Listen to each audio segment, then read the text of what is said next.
E aí, galera, vamos lá, vamos continuar para a parte 2 da nossa revisão especial aqui do Universo Mais. Vamos dar continuidade agora e vamos falar de um item importantíssimo, que é razão entre grandezas, e cai muito isso na prova do Enem, tá? Então você tem que estar preparado para resolver e acertar um item fácil, justamente pelo TRI, que você sabe já como é que funciona, né? Não pode perder questões fáceis, tem que ir logo para as fáceis e acertar o mais rápido possível, tá? Depois você vai tentar as médias e as difíceis, tá bom? Então, olha só essa situação aqui dessa questão. Razão entre duas grandezas. Acompanhe comigo a leitura. Determinar a maior razão entre duas grandezas baseado no gráfico, tá? Então você vai vir geralmente as questões de gráfico e ele pede para saber qual é a maior razão entre o valor de y e de x em um gráfico. Então, como é que é o esquema, tá? Para você não perder uma questão dessa e resolver de forma rápida, você pode observar nesse gráfico aqui, ó, que ele tem uma relação, deixa eu tentar aqui, aumentar aqui para você, entre o valor do y e o valor do x. Ele quer saber qual é a maior razão entre as grandezas y sobre a grandeza x, tá? Então, o que o aluno direto ia pensar em fazer? Bom, era só dividir, né? Pegar o valor do y e dividir pelo valor correspondente do x, tá? Então, seria 8 dividido por 2, né? Que seria, no caso, 4. Aqui, ó, 6 dividido por 8, que no caso vai dar 0,75. Né? Aqui seria 3 dividido por 3, no caso o valor do B seria 1. E aqui, né, o valor do D seria 2 dividido por 10, que vai dar 0,2. Indiscutivelmente, entre esses valores, nesse exemplo bem básico que eu coloquei para você entender, seria a razão, o ponto A seria o de maior valor. Mas como é, professor, que eu posso fazer de maneira bem rápida isso aqui, quando ele pede a maior razão relacionando o y com o x? Basta você fazer o seguinte, pessoal, vamos lá. Você vai traçar um segmento de reta partindo da origem a esses pontos aqui. Então vamos lá. Quando eu puxo esse segmento da origem até o ponto D de dado, você tem uma certa reta. Do ponto da origem até o ponto B, uma outra. Da origem até o ponto C, lá atrás, uma outra reta. E da origem até o ponto A, uma outro segmento de reta. Então, a maior razão é aquela que vai ser mais inclinada, é aquela que tem maior ângulo. Ó. Entre todas, quem tem maior ângulo, consequentemente, vai ser, no caso, esse ponto A. Tá? Maior angulação, maior razão. Pronto. Aí você acerta a questão sem precisar fazer muito cálculo. Isso já caiu no Enem e pode cair novamente. Então, para trabalhar a sua velocidade, observe essa questão aqui, número 48 aí da apostila de vocês, para a gente resolver, tá? Caiu no Enem. Os exercícios físicos são recomendados para um bom funcionamento do organismo, pois aceleram o metabolismo e, em consequência, elevam o consumo de calorias. No gráfico estão registrados valores calóricos em quilocaloria gasto em 5 diferentes atividades físicas, em função do tempo dedicado às atividades, contando em minutos, tá? Então você tem aqui a variação, né? Aqui no eixo do Y, a quantidade de calorias, e aqui no eixo do X você tem o tempo em minutos, né? Quantas calorias perdem por minuto nessas 5 atividades. Qual dessas atividades físicas proporciona, olha só, o maior consumo de quilocaloria por minuto? Olha só, maior consumo de quilocaloria por minuto. Então ele quer saber a maior razão entre esse eixo do Y aqui e esse eixo do X daqui. Então você tem pontos nesse gráfico. Então é só você fazer o seguinte, você parte lá da origem e traça os segmentos. Da origem para o 1, da origem para o 2, da origem para o 3, da origem para o 4 e da origem para o 5. E você pode perceber claramente qual é dessas retas que parte da origem mais inclinada, que no caso refere-se à atividade 2. Pronto, essa é a maior razão. Marcou, acabou, passa para frente. Beleza? Agora, se eu for aquele aluno que quer mesmo saber, aí você vai fazer as divisões, né, pessoal? Aí, por exemplo, do 1, aí você teria que pegar o 20 e dividir por 10, né? Que no caso é 2. O 2, o 100 divide por 15, né? Que vai dar um determinado valor. E aí você vai vendo que, de fato, é o 2 que vai ter a maior razão entre quanto é gasto em quilocaloria por minuto. Fechou aí, pessoal? Entenderam essa questão? Então, vamos lá. Passando agora para frente, vamos falar agora sobre o volume de líquido do cone quando o vértice está para baixo. Geralmente, pessoal, quando você pega um cone e coloca ele voltado para baixo, você tem tipo um copo, né? Ou um recipiente, geralmente funil. Quando ele está todo lacrado, todo cheio, é possível você colocar água, né, nesse cone. E aí, diferentemente do cilindro, quando você enche o cilindro até a metade da sua altura, o volume de água é a metade do volume do cilindro. Já no cone é totalmente diferente. Quando você tem um cone, né, com o vértice dele, né, para baixo e a boca para cima, quando você enche ele de água até a metade, tá? A parte de baixo, né, não vai ser a metade do volume do cone, e sim 1/8 do volume do cone. Se embaixo é 1/8, em cima vai ser 7/8. Vamos colocar isso aqui no papel para você entender, tá? Vamos mostrar aqui a situação. Olha só. Um cone com vértice para baixo, vamos logo direto para a situação problema aqui. Um cone com vértice para baixo tem raio de medida 3, tá? E altura 4. Então, esses são as dimensões do cone grande. Ele possui água até uma altura de 2 metros, tá aqui, ó, 2 metros a altura. Se a altura total era 4 e a altura da onde vai ficar é 2, então ele está na metade, né? Vou dar um zoom aqui para você acompanhar, tá? E aí ele quer saber qual é o volume de água aqui dentro contido. É só você lembrar que se está na metade da altura, então esse volume aqui vai representar 1/8 do volume todo. E logo essa parte aqui de cima, né, seria o tronco do cone, vai ser 7/8 do volume. Beleza? Então qual é o esquema? Para calcular essa parte aqui de baixo, você calcula o volume do cone inteiro e depois você divide por 8, né? Porque 1/8 é você dividir por 8. Foi que eu coloquei, inclusive, aqui, ó, na resolução.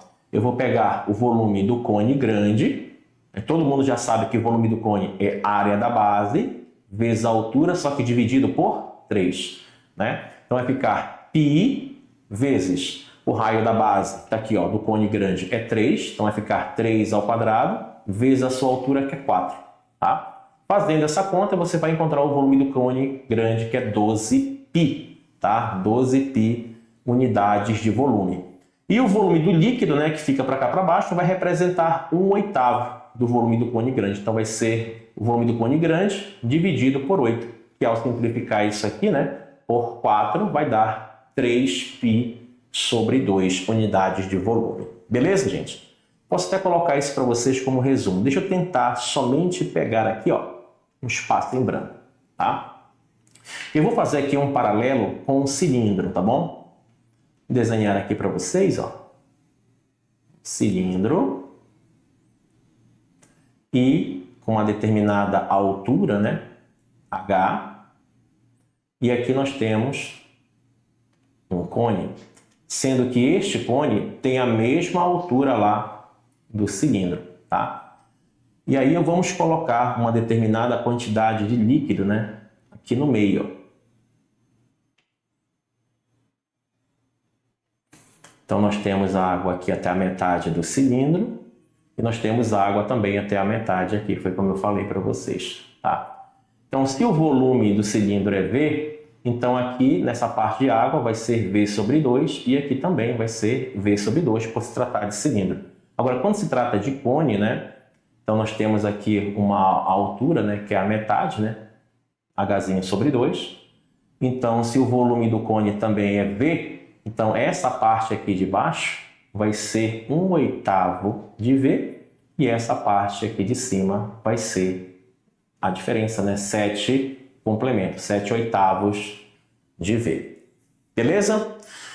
Vamos ver essa questãozinha aqui, ó. Bem tranquila. uma aplicação. Para armazenar a água das chuvas, foi construída uma cisterna no formato de um cone circular reto de altura H. Converte-se, olha só, para baixo e com eixo vertical, tá? A capacidade total da cisterna, tá aqui, ele já está dando para a gente o volume de toda a cisterna no formato cônico, que é de 13.500 litros. Quando o nível está na H/2, ou seja, na metade da altura, o volume de água em litros disponível na cisterna, opa, muito fácil, né, pessoal? Então vamos lá. Então você vem aqui, constrói uma cisterna no formato cônico, tá? Vamos lá desenhar aqui um conezinho. E aí a capacidade dele total é de 13.500 litros. Aí nós vamos colocar água na metade de sua altura. Olha só aqui, ó. Então você tem aqui H'O/2, porque a altura do cone todo era o H'zinho, beleza? Então é só você pegar, sem pensar duas vezes, essa parte aqui de baixo vai ser 1/8 do volume. Então é só você pegar o volume todo da cisterna e dividir por quanto? Por 8. Pronto, não tem mistério.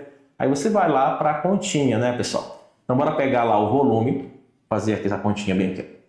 13.500 dividido por 8.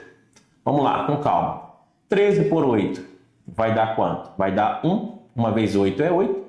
Para 13 falta 5. Abaixo 5 fica 55.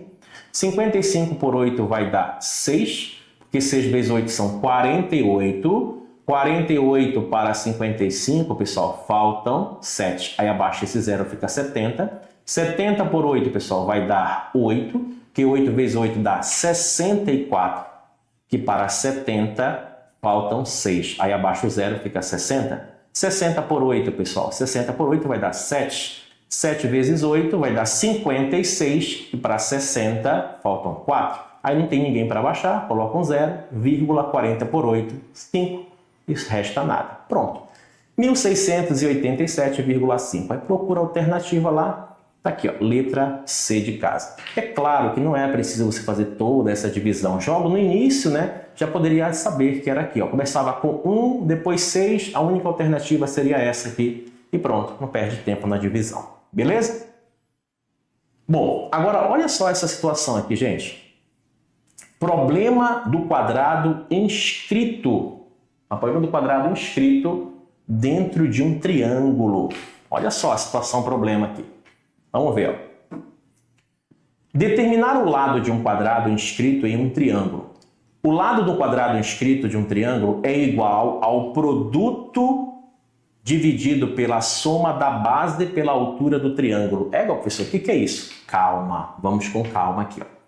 Apareceu uma questão qualquer, que tem uma determinada situação, que aparece um triângulo. E aqui dentro desse triângulo você tem um quadrado que está dentro desse triângulo, e ele deu apenas a medida da base do triângulo, que no caso é 10, e da altura do triângulo, que é 6, e quer saber por algum motivo, pela qual, o lado desse quadrado bem aqui. Ó, tá? O que você vai fazer? Bom, você diz o seguinte, quando tiver uma situação como essa, o lado do quadrado vai ser a razão do produto da base vezes a altura. Tá? Vamos colocar aqui primeiro pelas letras, tá? Você vai pegar a base do triângulo, multiplicar pela altura, depois você vai dividir pela soma da base pela altura. Isso aqui, pessoal, na hora da prova do Enem, vai quebrar um galho muito grande, vai acelerar o seu processo de resolução e você vai ganhar tempo, tá? Então vamos lá. Então nesse caso, o lado desse quadrado, nesse exemplo, vai ser quem é a base do triângulo? 10, vezes quem é a altura? 6. E você vai dividir pela soma, 10 mais 6. Então fazendo esta multiplicação aqui em cima, vai ficar o lado igual a 60, né? Aqui, ó, 6 vezes 10, 60. E essa soma aqui vai dar 16. E aí você pode simplificar, né, tranquilamente aqui, ó, você pode simplificar por 4, né? Então L vai ser igual, 60 por 4 vai ser 15. e 16 por 4, 4. Então vai ficar 15 dividido por 4. Se você dividir 15 por 4, vai dar 3,75. Pronto, acabou. Tá aqui, ó, o lado quadrado vale 3,75. Deixa eu colocar aqui. Pronto, morreu. Morreu a parada. Ah, professor, mas dá para fazer de outro jeito, através de semelhança de triângulo? É claro que dá para fazer. Só que você vai perder muito tempo fazendo. Então, pegando essa ideia aqui, ó, que é um bizu, na verdade, que é o produto, né, da base do triângulo pela sua altura, dividido pela soma da base pela altura, você encontra o lado do quadrado inscrito. Vamos ver uma situação, um problema. Olha só aqui, ó. Um fazendeiro possui dentro de sua área um terreno triangular disponível. Pretende-se utilizá-lo para a construção de um lago que deverá ter um formato de um quadrado de lado L. A figura ilustra essa situação. Então você tem um triângulo, né, o triângulo ABC, e dentro você tem um quadrado, né, que é DEFG, beleza? Então vamos lá, lendo aqui. O triângulo ABC representa o terreno com a base AB. Então, tudo isso aqui é a base AB do terreno. Toda essa parte aqui. Que mede 35 metros. Então, pronto. Tudinho isso aqui vale 35 metros. Tá? E a altura correspondente a 15 metros. A altura desse triângulo que ele está se referindo bem aqui, ó. Então, 15 metros. Beleza? O quadrado DEFG representa o fundo do lago. Então, você vai querer construir um lago aqui, ó. Isso aqui seria o fundo do lago, toda essa parte aqui. Beleza.